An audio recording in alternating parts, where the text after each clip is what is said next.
All right, welcome everybody to the Southeastern Region Advisory Council meeting. This meeting is being held in person at Green River, Utah, as well as being streamed live on YouTube. This public forum allows you to express your opinions and ideas on wildlife management in our state. This RAC considers your feedback on the proposals before us today and reports them to Wildlife Board. The Wildlife Board, not the RAC, is charged with setting wildlife policy for the state. Wildlife management is a complex and sometimes it's emotionally charged. We all have ideas and opinions on what is best for Utah's wildlife. It's why we're here today, and that's a good thing. We encourage those who want to express their opinion at today's meeting to fill out a comment card. So you can find those there in the back by the door.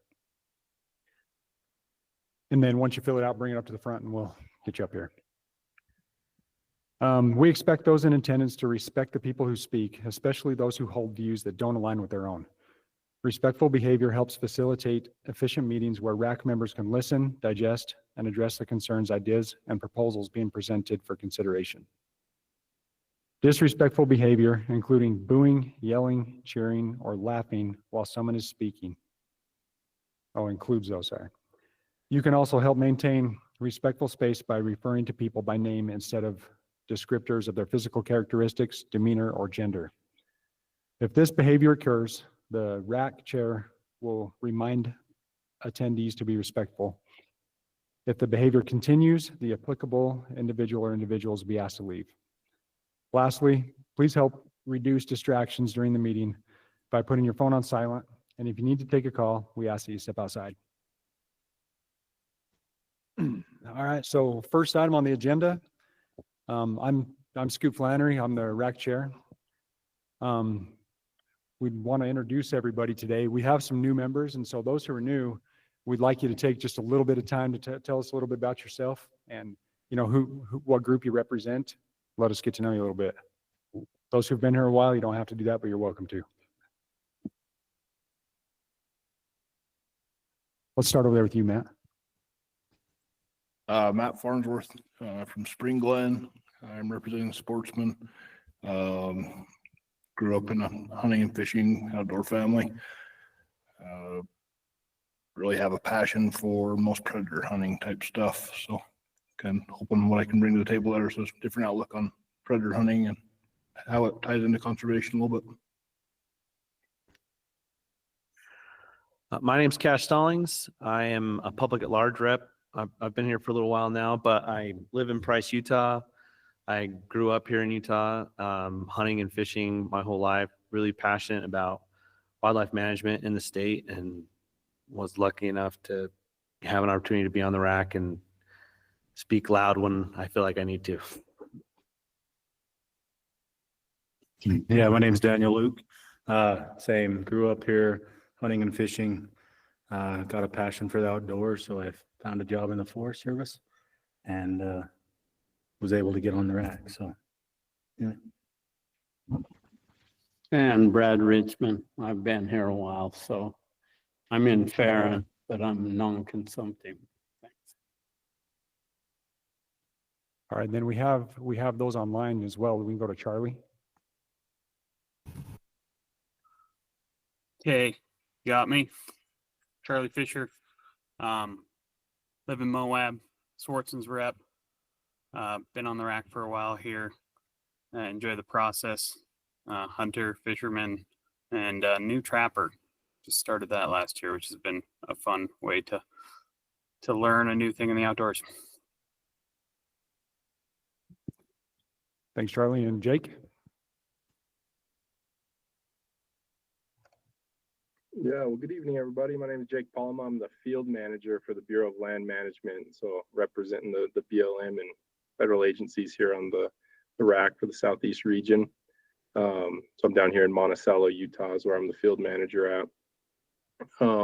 Yeah, I think I grew up all over the Western United States and found a home here in Utah and love Monticello and love, hunting, fishing, and spreading that to the next generation as well with my own kids and friends and family. So looking forward to sitting on the RAC and representing the Bureau of Land Management and public lands here on the RAC. So thanks, everybody. Thanks, Jake. And Steve. Hi, everybody. I'm Steve. I live in Monticello representing sportsmen. I've been on the RAC for a while and I welcome the new members. I'll be anxious to hear your opinions and speak up. Thanks, Steve. And we'd also like to recognize in attendance here in person, Kent Johnson, our Wildlife Board member, as well as Gary Nilsson online, and all of the DWR staff who's here today to support the meeting. First item on the agenda would be approval of the agenda and minutes. So we take a motion for I move that we approve the minutes from the agenda. I'll second. We have a motion and a second. Any discussion on the item? All right, so everybody can raise your hand. Well, we can do that on this one. Sometimes we like to go around and get individual votes, but on this one, we'll just go by raise of hand.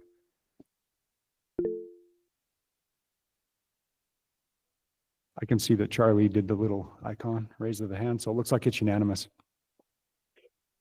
We'll turn the time over now to Chris for a regional update.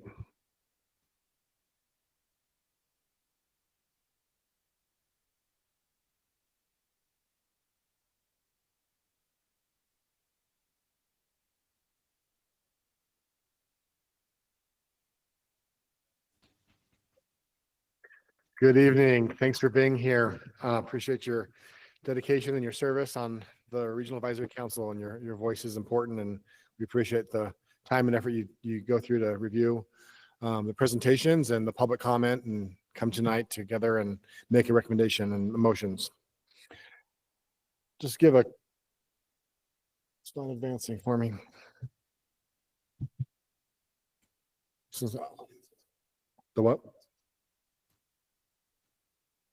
Hitting every button.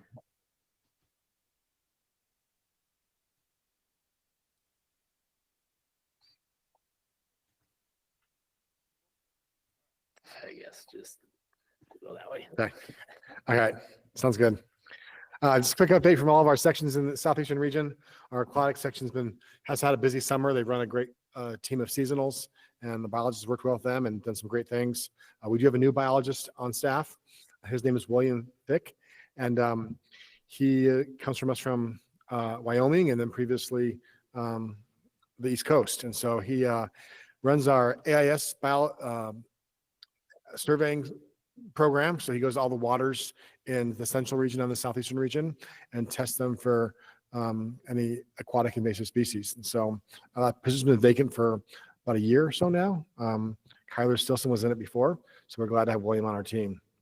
We also did some work at Millsite in Emory County, looking at bluehead sucker, doing a survey there. And then our aquatics team's been busy last few weeks. We've restored some native cutthroat trout.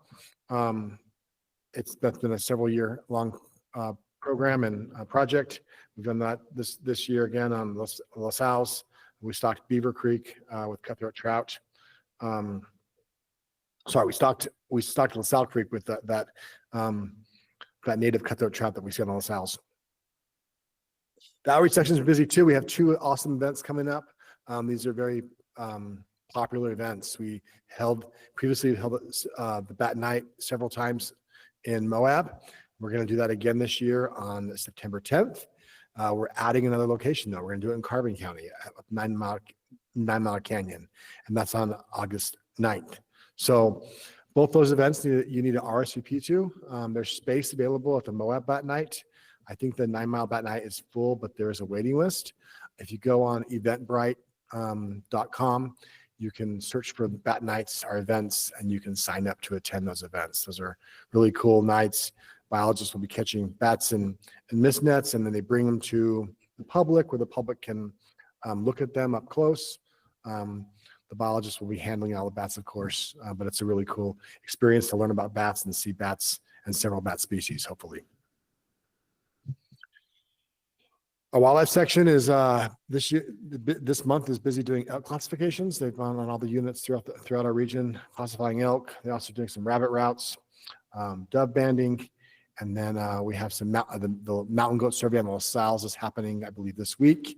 And today, this week, they're doing, for several days this week, they're doing bison surveys on the Henry Mountains. Law enforcement's been busy as well. This time of year doing their usual enforcements and patrols. They've also been helping out with security on the fires that are happening throughout the state. And they're gearing up for the hunts. They're going to be starting very soon. I wanted to mention our mule deer workshops. Hopefully you've heard about these.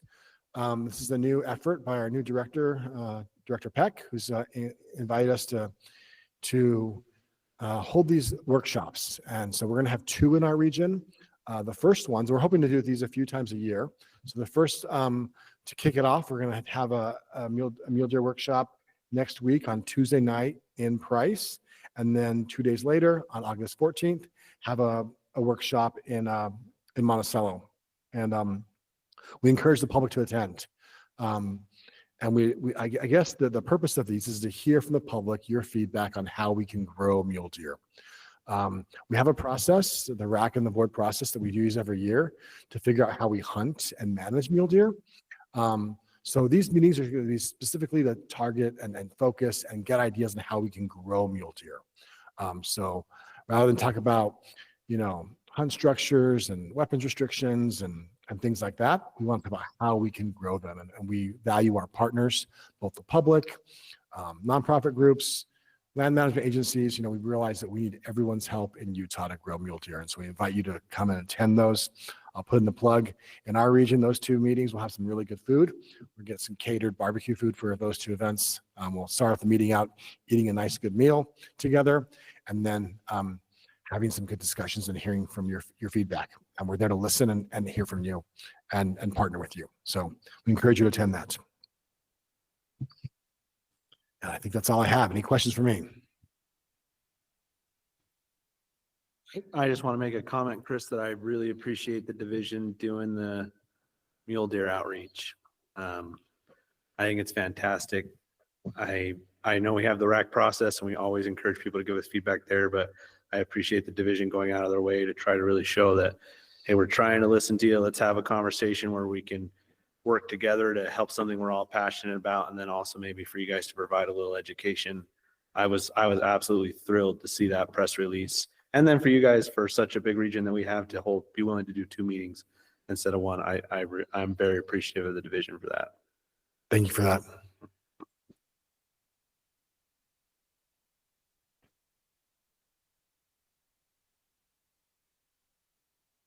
All right, thanks, Chris. And we're already jumping around on the agenda.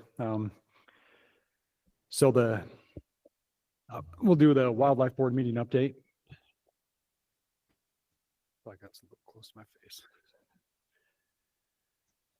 So yeah, first of all, the dedicated hunter rule amendment R657-38 was approved. It was the dedicated hunter rule amendments and for banking hours, it was approved unanimously. The conservation permit program rule was approved as presented, and that was also unanimous.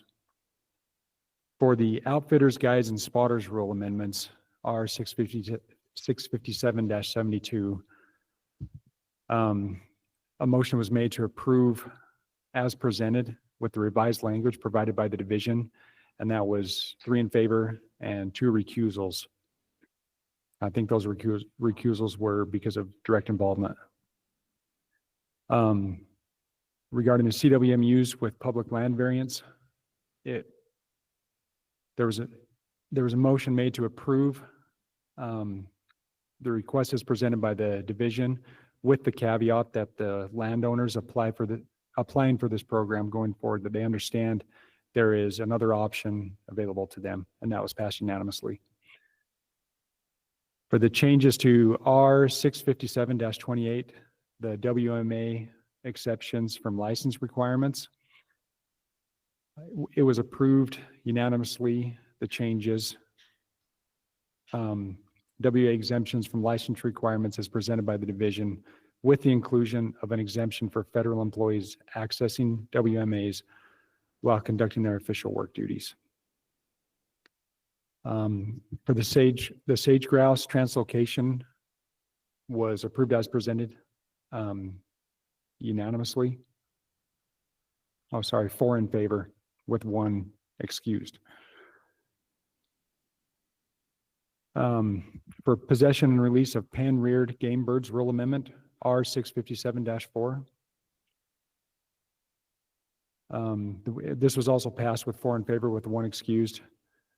That it was approved as presented by the division. Antelope Island Memorandum of Understanding is approved as presented by the division unanimously. And then the election of board chair and vice chair was also conducted with Gary Nilsson elected as the chairman and Paula Richmond as the vice chair. And as many of you know, there was also an emergency board meeting as a result from the fire in the Monroe. And the summary of that is that hunters can keep their permit and hunt any open accessible areas not closed by the wildfire, or hunters can surrender their permit up to the day before the hunt starts, which would allow DWR to reinstate their bonus or preference points, including the point occurred during the current year incurred, waive the waiting period if applicable, and provide a refund minus the $25 handling fee. And third option is hunters can extend their hunt to 2026 hunting season. To qualify for this option, the hunter must respond to the Utah Division of Wildlife Resources email notice by the day before the hunt starts, and must also surrender that permit to DWR by the day before their hunt starts in order to be eligible to extend their hunt to the next year. And then for those enrolled in dedicated hunter program, if they're in their first year, they can surrender out of the program and receive full preference points and refund minus a $25 handling fee or extend a year. They're in the second year, they can surrender out of the program and receive 2/3 preference points and a refund minus a $25 handling fee or extend a year. And if they're in the third year, they can surrender out of the program and receive 1/3 preference points and a refund minus a $25 handling fee or extend a year.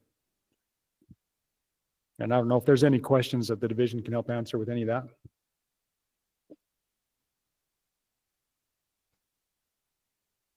All right, so I guess it's time to move to the first item on the action item on the agenda. So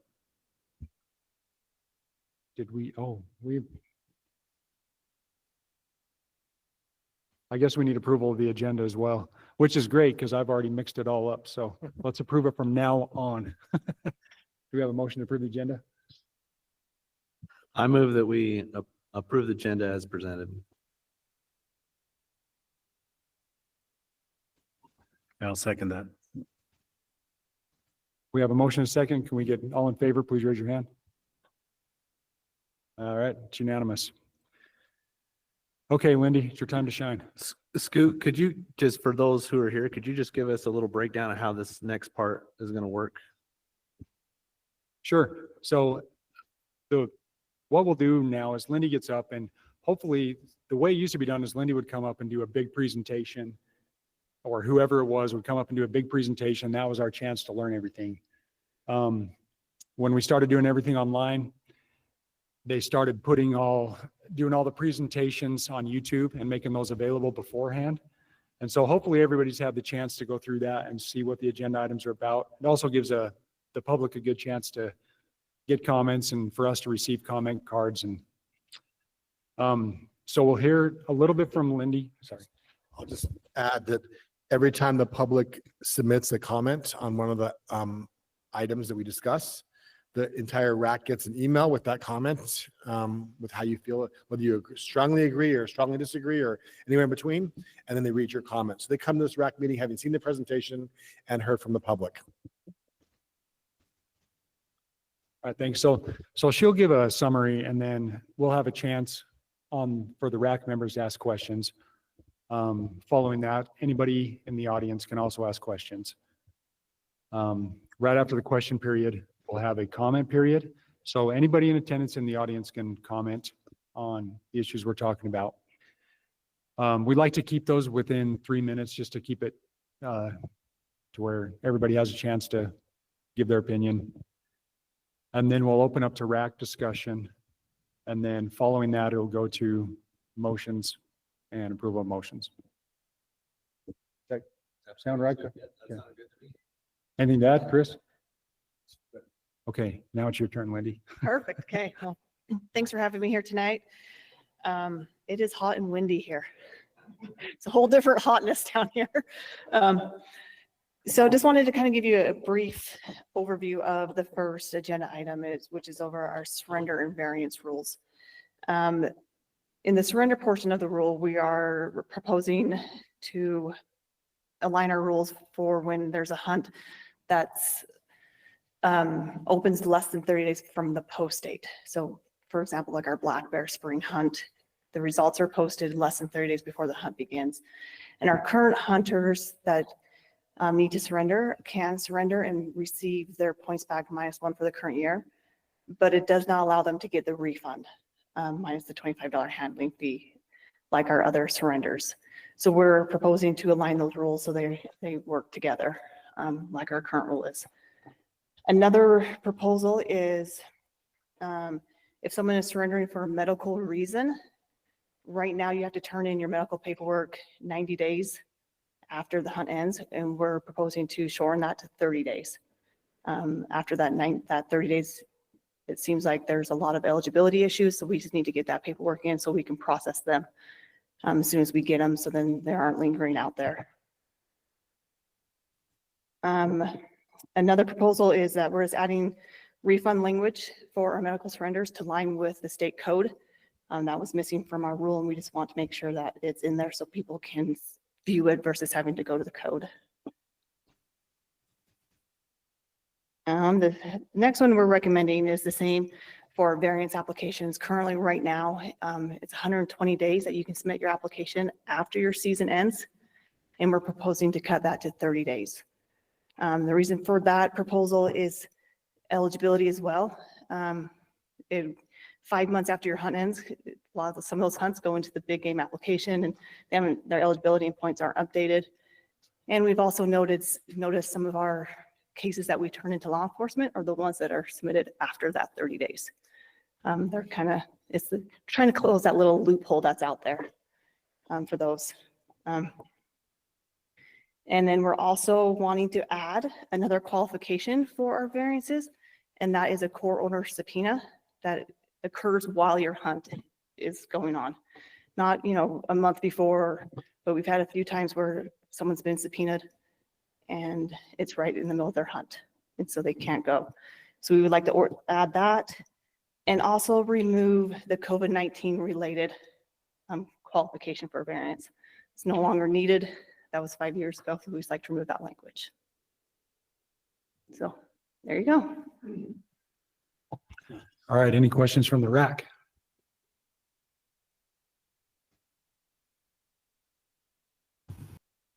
I got a question. Hunter brought it up to me and he might not understand the rule, but I guess I don't either, is the refund that we're voting on right now is just for limited entry and once in a lifetime.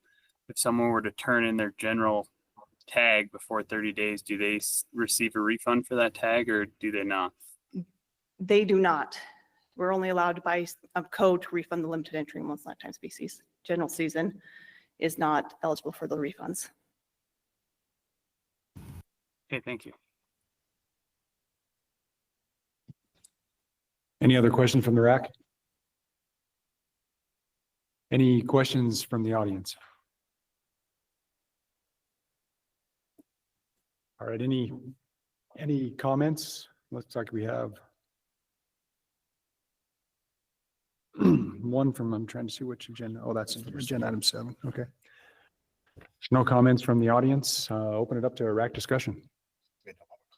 Oh, no public comment, right?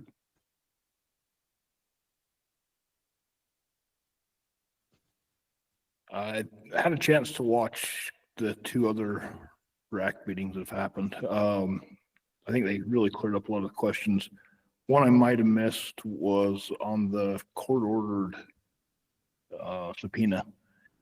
My understanding of that was if they hunted any of the days of the hunt, and then we're subpoenaed for a 2-day period but anyway, if they hunted any of the days, they would not qualify for the variance. Is that correct? Correct. Yeah, they need to be substantially precluded. But if you go out in the field and you start hunting, if you hunt more than one hunt day, then you're automatically eliminated from that opportunity. Great.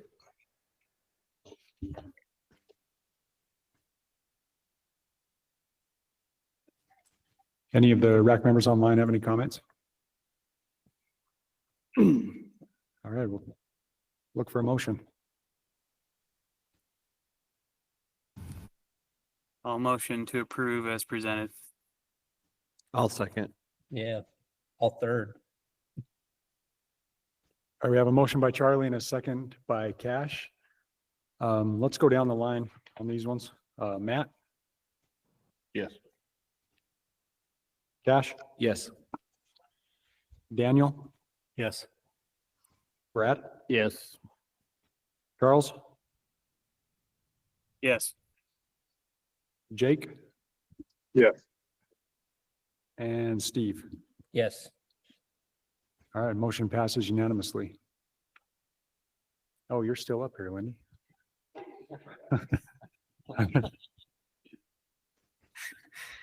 Okay, now moving on to recommended changes, R 657-41 and R 657-62, sportsman's draw and group applications.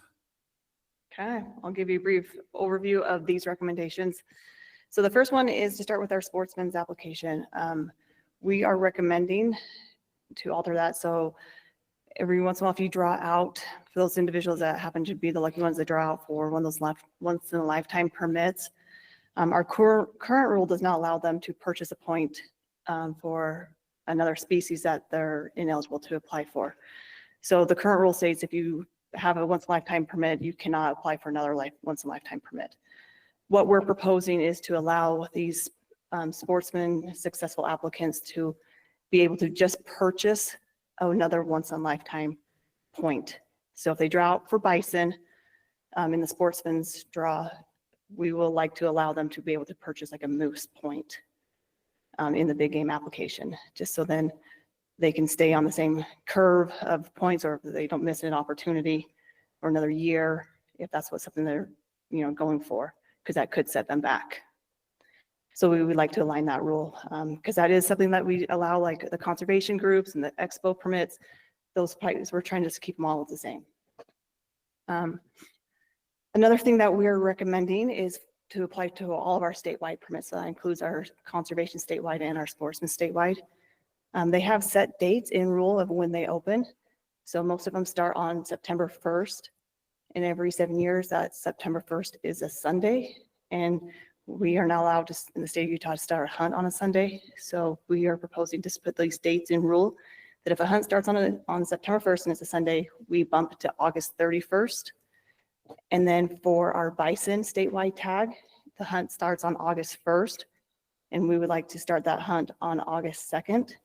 The reason why we're doing it the next day, a Monday instead of the Saturday, it is typically we don't like to start hunting in July. We have our trail cam rules set in place to, you have to take your trail cams down on, July 31st. We just have all these other things set. So we want to bump it to the August 2nd date. And then our turkey is April 1st, and we would like to do that March 31st. What we've been doing all in the past, but every 7 years, we always kind of like scratch our head and say, what did we do? So we just like to put it in the rules, so then everyone knows, regardless who's in that position. And then we also like to clarify and rule that you only can draw out for one species in the sportsman's application. That's how it is. We just wanted to put it in, like clarify it in the rule. And then the last one that we are proposing is to recommend group applications for our management buck deer hunts. So about a decade ago, when these hunts were put in place, at that time we were doing low numbers, and we also had the youth and the senior allocations. So we did not feel it was a good time to allow group apps because we didn't want to eliminate applicants from applying if they applied in the group and didn't have the quota. But we're past that point, and we feel comfortable that we offer enough permits to allow group applications. So we would like to propose that. And that is it. All right, thanks, Lindy. Any questions for the RAC, from the RAC?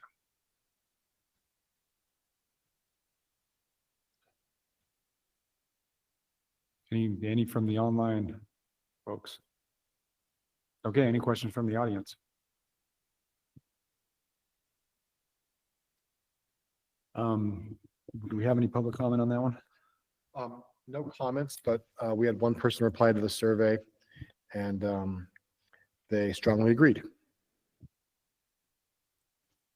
Awesome. So let's open it up for RAC discussion.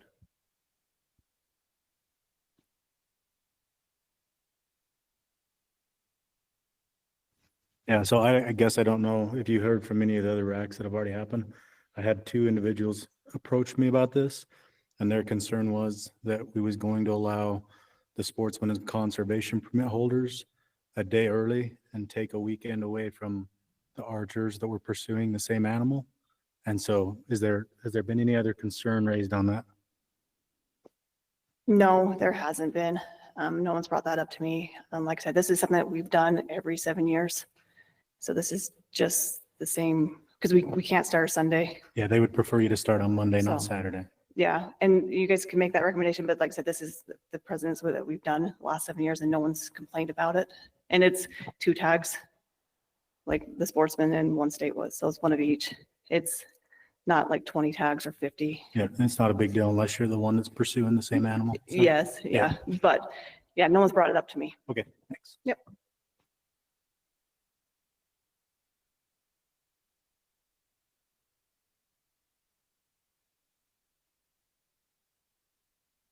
Any more comments? I'd just say it seems well thought out and pretty straightforward to me. Thanks, Yeah, Steve. it seems like a way to make it work. I'm unclear why we can't start a hunt on a Sunday, but I guess it's in statute, so we can't do it. I know you've been here for a while, Charlie, but welcome to Utah. Thanks for re-welcoming me. All right, if there's no further discussion, we'll entertain a motion. I move that we approve the division's recommendation. I'll second that motion.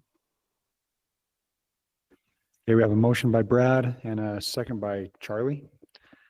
Let's go around take roll again, I guess. So Matt, Yes. Dash, Yes. Daniel, No. Brad, Yes. Charles, Yes. Jake, Yes. and Steve. Yes. Awesome. And Daniel, a lot of times when we have a no vote, we like to just have you clarify that so we can explain it to the board members. Yeah, just from the comments and the questions I asked before. I personally would like to see it start on Monday too, but I'm not, not worth making a motion. Okay, sounds good. Thank you.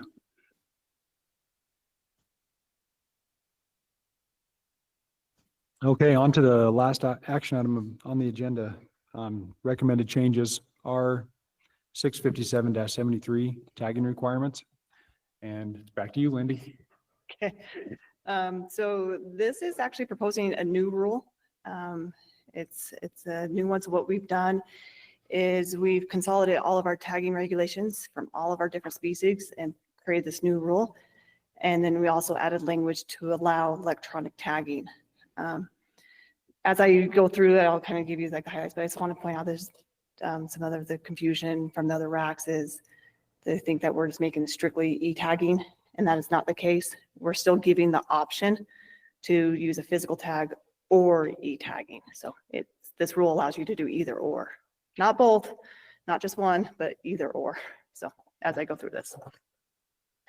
In the rule that we're saying, if you decide to use the physical tag, so if you physically are going to tag your carcass under this new rule, you still must completely detach the tag from the permit, completely remove the appropriate notches to correlate with the dates the animal was taken, and still physically tag the carcass with the tag and making sure it's securely and visible. So when you're leaving the field. One thing about this new rule is that we are removing that you are no longer required to have the tag remain with the largest portion of the meat until the animal is entirely consumed. Law enforcement felt like this was no longer necessary, so they just said we could take that out of the rule. Also within this rule, we're adding language to allow electronic tagging, or what we call e-tagging.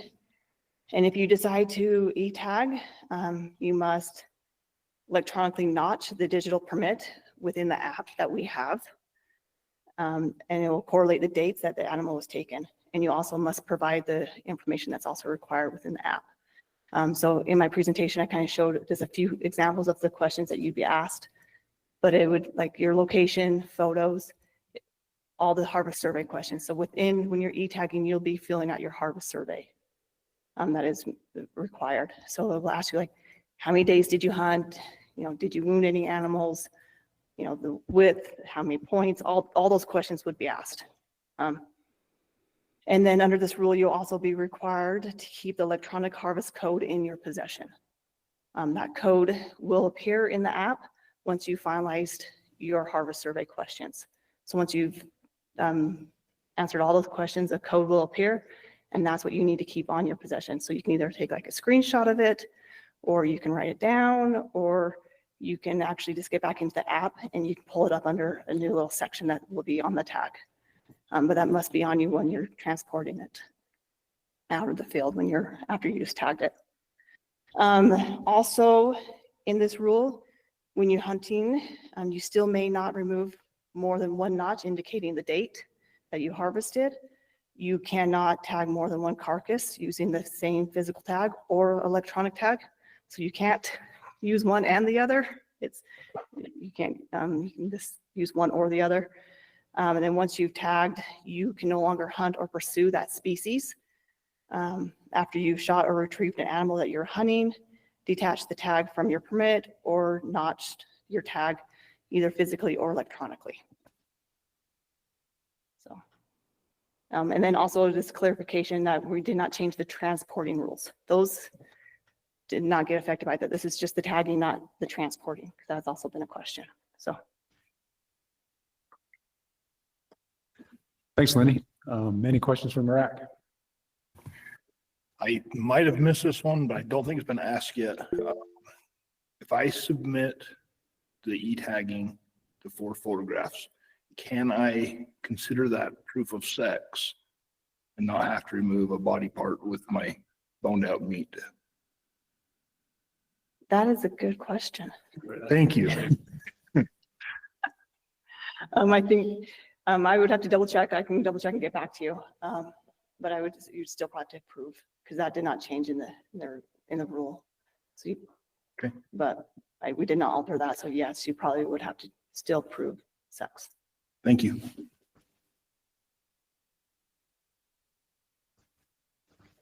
So Lindy, can you help me understand why the division chose to go with the let's do both instead of just keeping one or switching all the way over to the other? Yeah, so it's been asked by the public for many years to use the technology that we have, create an option for e-tagging. So over the last couple of years, we've been developing it in-house, learning from other states, what they've done and what they did and that didn't work, to develop a better system moving forward, so we didn't have some of these issues that other states encountered. The reason why we said go straight e-tagging is that not everyone will want to. Not everyone has the capabilities, nor do they want to have a smartphone. I know many people that don't have the capability of downloading apps, or there's people that actually just don't take phones or electronics in the wilderness when they're out hunting and camping. And so we still wanted to give people the options instead of making them required to go straight e-tagging.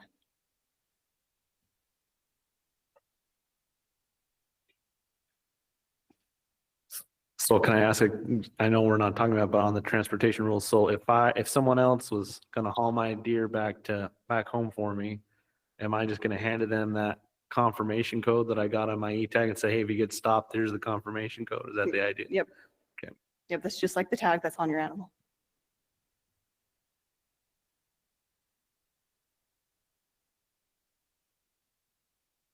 Any more questions from the RAC? Oh, Yeah, I sorry. got a few. Go ahead. Two kind of questions about the e-tagging, but different aspects. The first one being, is this e-tagging going to go through a system like Survey 123 that geolocates where you're tagging the animal? Yes, it will use your location that's on your phone. So you have to enable that when you're e-tagging. So you can't have your location turned off on your phone. So it will detect it, and it still has like that little like couple of yards buffer zone on your phone. But it uses your location. Okay, and then the next question, with it being both physical tags and e-tags, I guess what's law enforcement's thought on people abusing the system? Like, I could see somebody using a physical tag, bringing that animal back and then going out and trying to hunt with an e-tag, because there's no record of that physical tag. Yeah, we've had conversations. We're working through things on the back end, but it's the same concept that it can happen now. Someone can have their physical tag and then go get a duplicate and then tag it with the duplicate. It's the exact same concept. And law enforcement is just out there doing their job and being, diligent out there. And that's, we ask the public to help with it as well. If you see something or hear about it, to contact us, so then we can crack down on those people that are abusing the systems. Okay, great. Yeah, I just worry that somebody's going to be checked by law enforcement. Like, see, I've got my e-tag right here, even though it's already punched. Yeah, no, there's always that concern, and no matter what we do, they're going to poach if they're going to poach. And so if you hear it, just contact law enforcement so we can address it.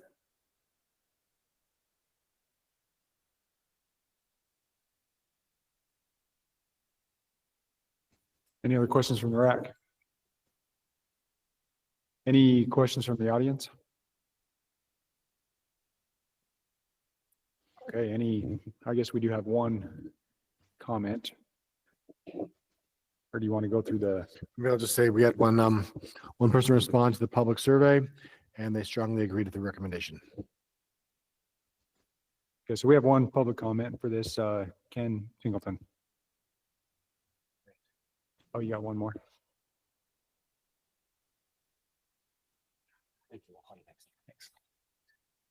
Come on up, Kent. Come on up to the mic. We just want to remind everybody, we'd love to hear from you. Thanks for coming. We usually give you about 3 minutes. Did a presentation this morning. As well, not one person had ever heard of Citizens Portal. And so.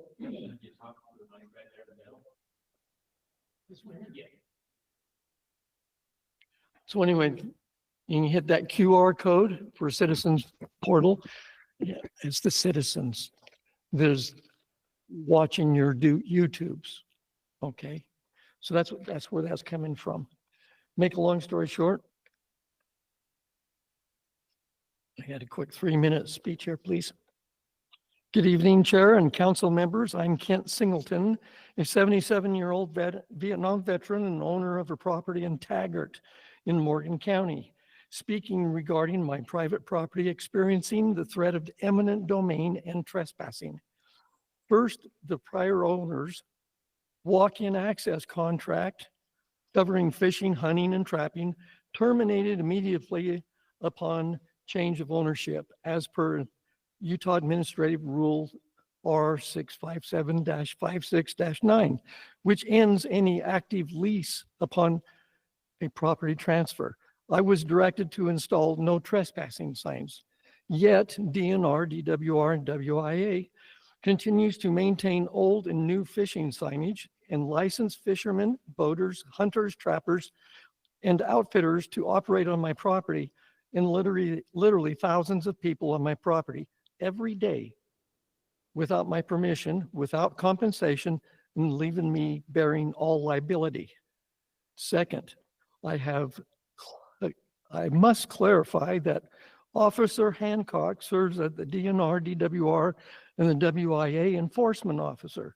On August the 20th, 2022, Deputy Chalmers of the Morgan County Sheriff's Office, with Hancock's endorsement, without warning, issued to my 78-year-old wife a criminal trespass citation, seeking 6 months jail and $2,000 fine when she was merely servicing my security camera on my property. That citation is still causing significant emotional distress to our family. Third, I approached the property rights ombudsman under Utah Code 13-43-204 requesting mediation to resolve these matters, but was refused. Meanwhile, DNR DWR WIA continues to post signage and encourage public entry under false premises. Therefore, I respectfully submit this is a grammar request to the RAC to urge your staff to, one, immediately remove all outdated and misleading signage, including fishing signs, cease leasing outfitters or public access to my property, and publicly clarify that my parcel is no longer enrolled in the walk-in access program. I also asked RAC to urge the Property Rights Ombudsman's Office to reconsider mediation given their statutory obligation and refusal to engage despite repeated attempts.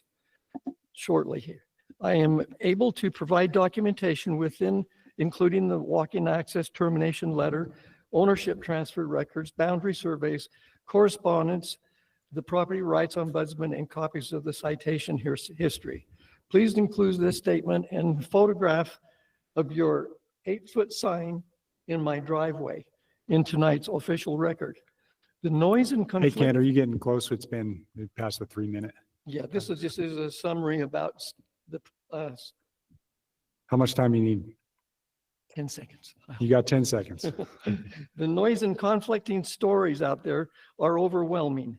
Staying truly informed has never been more important. Citizensportal.ai empowers you with clear, trusted, local, and national civic information that can be researched by prompting with a single word like trespassing or a phrase like eminent domain and property rights. And I thank you, each one of Okay. you. Thank you, Kent. Appreciate you coming. All right. William Austin Carter. Is there a rep from Farm Bureau here by chance? I don't know who everybody is. No ag reps tonight. That's kind of alarming. I don't think they've been attending the meetings across the state.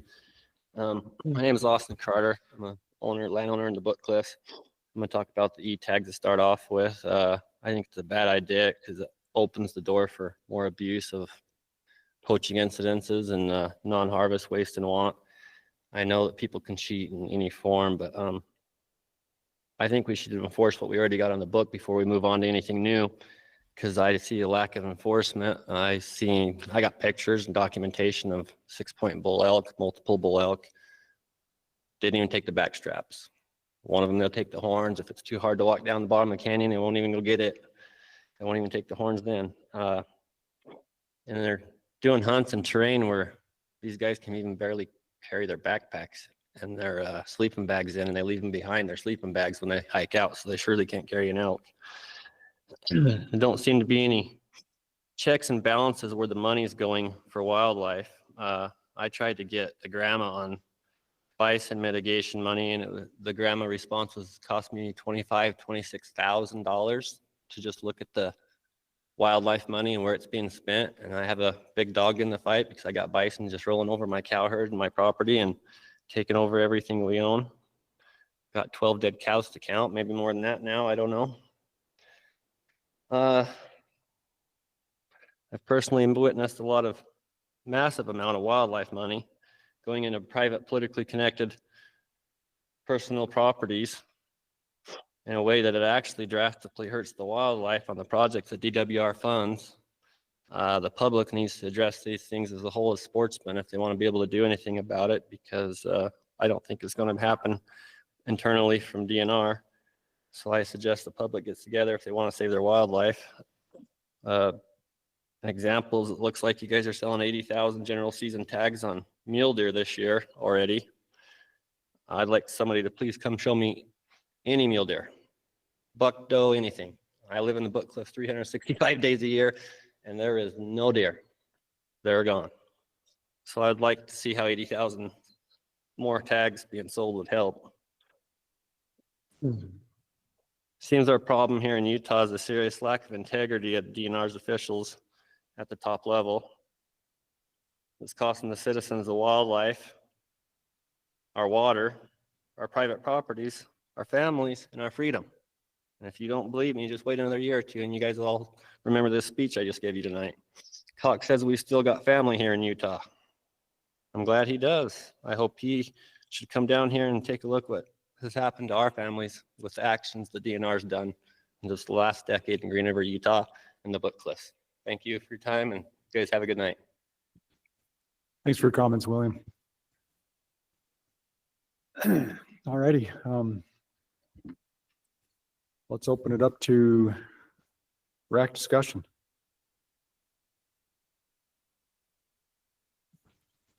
Had a couple things, just kudos first off to whoever came up with the e-tagging option. I've hunted in a lot of different states that have e-tagging. I've had concerns in about all of those states, and this program seems to have addressed all of the different concerns I have in the other states.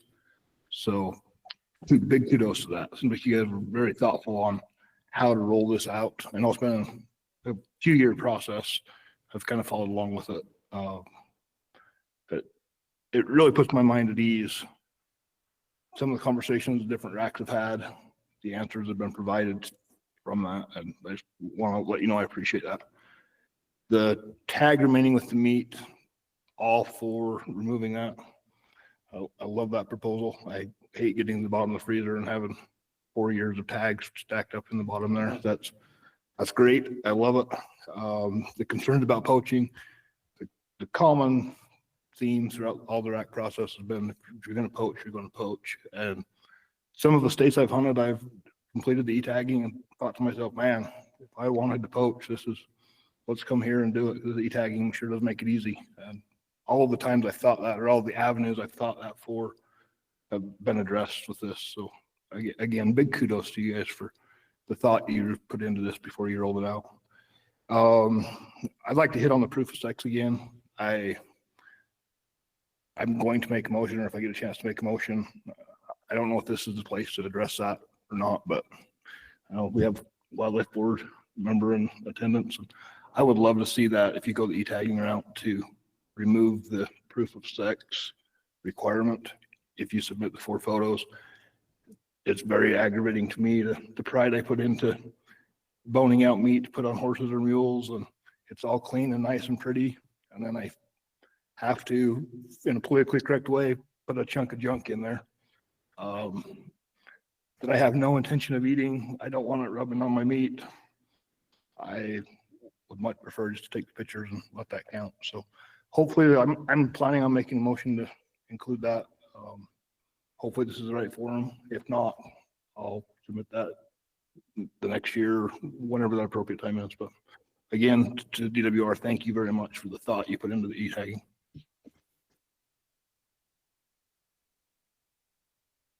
Thanks, Matt. Any other discussion?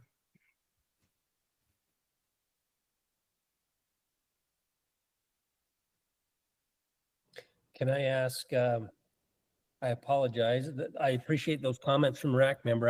I'm curious if in other states, do they require, if you do the e-tag, do they require proof of sex?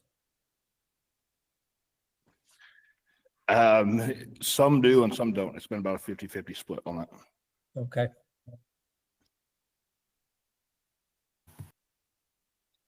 I like the idea of e-tagging. I think it's about time we went that way. I have questions about how the program's going to work, but I know you guys probably looked through most of that and tested it out. Biggest thing is how to work when you don't have service, how you'll get that confirmation number. But as it is right now, I think it's a good way to move forward, and the program will obviously improve as we use it a bit.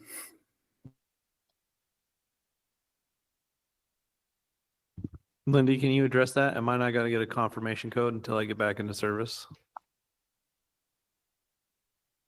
So the way that it's designed, it actually will show up without service. So as soon as you hit submit, after you've filled out all the questions, that confirmation code appears. It's when all that data will reside on your phone when you don't have service until you get into service. And then that's when the data, like all the questions and the photos and location will be downloaded into our database. But you will receive that code regardless of service. Okay, thank you. So will the location just come from the photos in that case? From your phone. Okay. Yep. When you fill out the form, it Mhm. plugs in the location. Yeah, but it detects your location and it'll put in the coordinates.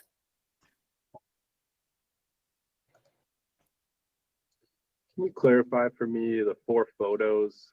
What do the 4 photos have to be of? And if we're going to count it as proof of sex, are we going to kind of clarify what the photos need to be of? So as of right now, what the photos are not in rule. But we are asking, it has got actually moved to 3 as of last Friday. The biologists decided they didn't need one more photo, but it's the right side, the left side, and the front. So then they can see the size of the antlers and they can see the front of the head.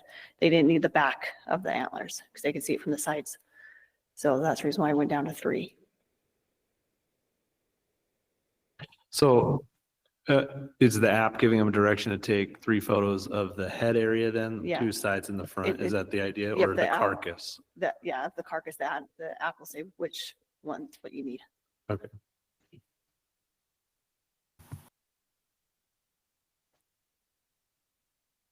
Is this I guess the question he brought up is this form where we can say that 4th photo could be our proof of sex and then we don't have to transport that proof of sex out? So we would prefer not to put in rule what the photos are required because, less is more sometimes. But the rule, the big game rule 5 is open, and that part of the proof of sex is in the transportation portion of the rule. It's not in the tagging portion. So that's the part you would have to alter because right now it says the head or sex organs must remain attached to the largest portion of the carcass when you're transporting. Okay, but we could make a motion to That change rule, that. because the rule is, big game rule is open right now because we're removing stuff for tagging.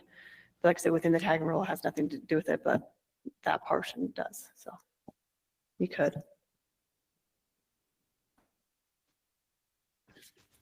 For some of you that aren't familiar, the Deadhead app is a very similar program to where it'll tell you as you start going through, like, hey, take a picture of the right side of the carcass, take a picture of the left side of the carcass.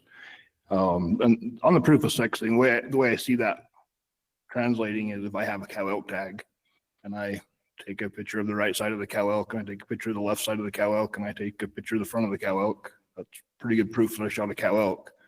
And if I show up with spike horns in my backpack, that's an issue, or vice versa. That works both ways. So if you guys are familiar, that's kind of the rundown of how the Deadhead app works, and it's freaking awesome.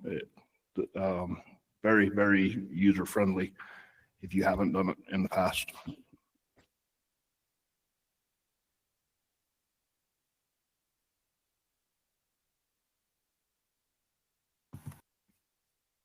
Any more discussion? All right, I guess we'll entertain motions. I would make a motion that we approve as presented with the addition of the photographs on e-tagging be considered evidence of proof of sex. If paper tagging is considered, the current rule would still apply.